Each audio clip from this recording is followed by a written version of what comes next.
video ini merupakan program kerja kelompok KKN Desa Sedulang yang berjudul Pembuatan Pestisida Alami. Manfaat pestisida alami antara lain relatif aman bagi manusia dan ternak, dapat membunuh hama atau penyakit, mengatasi kesulitan ketersediaan dan mahalnya pestisida sintetis atau kimiawi. Yuk simak cara pembuatannya. Bahan-bahan yang dibutuhkan adalah daun pepaya, garam, bawang putih, dan air. Alat yang dibutuhkan adalah cobek dan ulekan, pisau, botol spray, corong, saringan, dan gelas ukur. Langkah pertama, kupas bawang putih. Langkah kedua, potong daun pepaya menjadi beberapa bagian. Langkah ketiga, campurkan bawang putih, daun pepaya, dan garam. Setelah itu haluskan bahan-bahan tersebut menggunakan ulekan. Langkah keempat, setelah halus campurkan dengan air lalu aduk hingga tercampur rata. Langkah kelima, diamkan selama 1 hari atau 1 kali 24 jam. Langkah keenam, pisahkan ampas pestisida menggunakan saringan. Langkah ketujuh, tumpahkan ke dalam botol spray. Pestisida alami siap digunakan.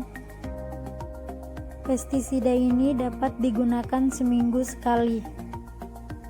Sekian tutorial pembuatan pestisida alami dari kelompok kami, semoga bermanfaat ya.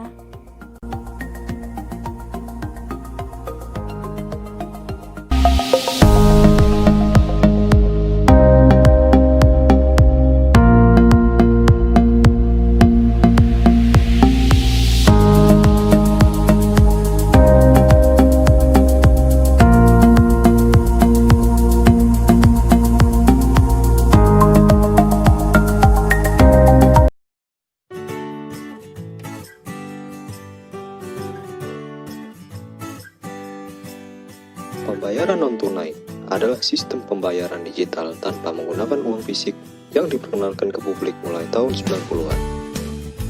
Di era modern sekarang, transaksi non-tunai sangat mudah dilakukan di mana saja. Aman, praktis, mudah, dan efisien. Selain itu, melakukan transaksi non-tunai membuat laju perputaran uang lebih cepat. Hal ini berdampak baik terhadap perekonomian nasional. Dengan melakukan transaksi secara non-tunai, tidak ada lagi risiko seperti uang sobek, uang palsu, tidak ada uang kembalian, dan kehilangan uang. Pembayaran non-tunai dibagi menjadi 2, yaitu pembayaran non-tunai secara offline dan pembayaran non-tunai secara online. Pembayaran non-tunai secara offline, yaitu berbelanja di toko pilihan Anda dengan metode pembayaran menggunakan uang elektronik seperti kartu ATM dan kartu debit. Pembayaran non-tunai secara online, yaitu berbelanja di online store dengan metode pembayaran menggunakan saldo dan internet banking. Setelah melakukan pembayaran, barulah barang akan diantarkan kepada Anda. Pembayaran non-tunai sangat mudah dilakukan, bukan? Marilah kita bangun perekonomian Indonesia melalui pembayaran non-tunai sekarang.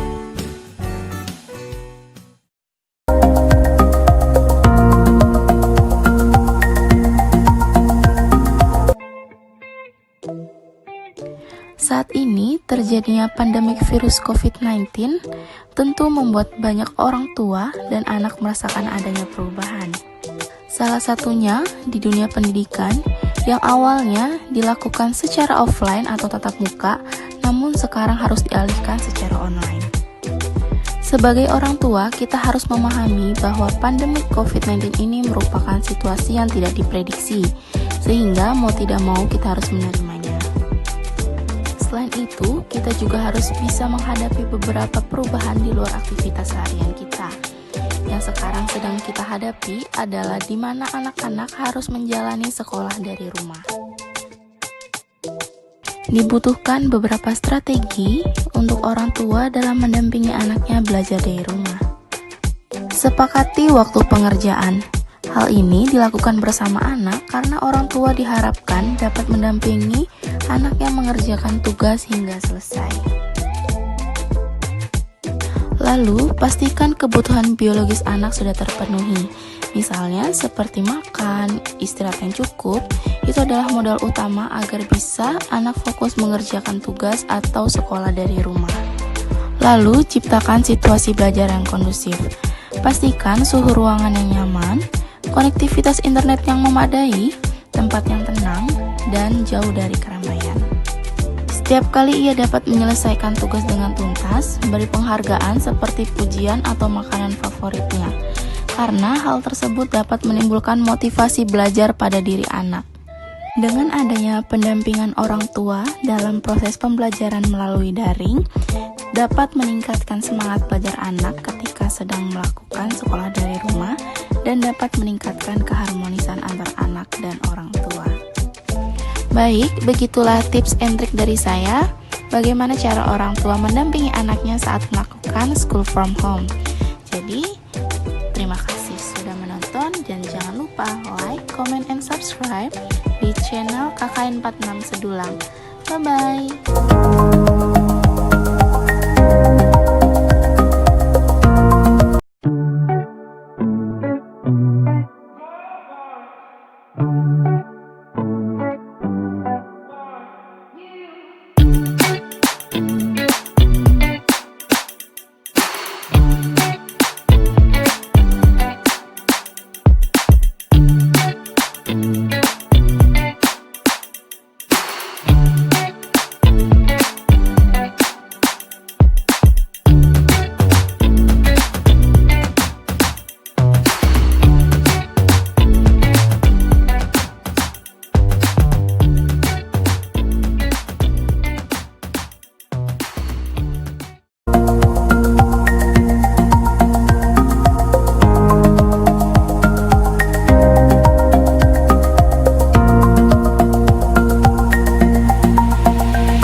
Prioritas penggunaan dana desa untuk penanggulangan COVID-19.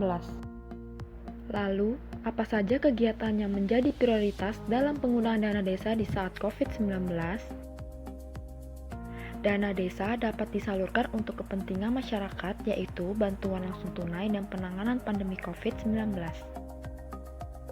Sasaran penerima bantuan langsung tunai adalah keluarga miskin non-program keluarga harapan atau bantuan pangan non-tunai. Pendataan calon penerima bantuan langsung tunai mempertimbangkan data terpadu kesejahteraan sosial dari Kementerian Sosial. Besaran bantuan langsung tunai desa ditetapkan sebesar Rp600.000 per kartu keluarga yang dibayarkan setiap bulan selama 3 bulan. Di mana bantuan langsung tunai desa yang dianggarkan maksimal 35% dari dana desa.